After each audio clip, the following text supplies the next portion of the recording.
Good evening, good morning, good afternoon everyone, mga ka-reels. Sa mga hindi nakakaalam dyan kung saan makikita ang ating profile recommendations, tuturo ko po sa inyo. Ito tayo.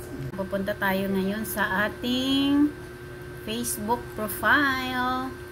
Click the Facebook profile. Ayan, pindutin natin tong ating icon sa kanang bahagi ng sa itaas.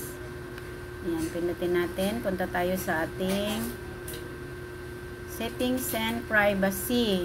Ito siya, settings and privacy. Pindutin natin ang settings.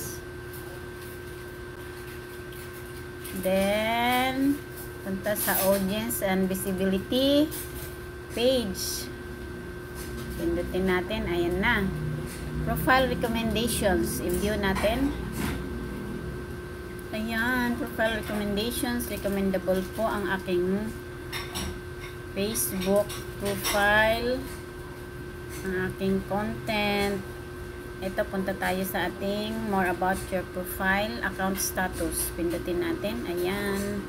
Account okay. Balik tayo. Dito tayo sa ating support inbox. Oh, there are no previous support requests for my name. Balik tayo. Dito, pindutin natin yung ating monetization. Ayan, no monetization violations. You will be able to earn money on some tools. My name follows our partner monetization policies, but we determine eligibility for its tool based on this and other factors. Pindutin natin yung ating product impact stars, yung arrow. Ayan, no monetizations violations for stars. You're able to earn money with stars. Ayan po. Kung paano natin makita ang ating profile recommendations, kung recommendable ba ito sa audience na ginagawa ni Meta, nire-recommend tayo sa ibang tao. Follow me for more. Sana may natutunan. Maraming salamat sa panonood. Bye-bye!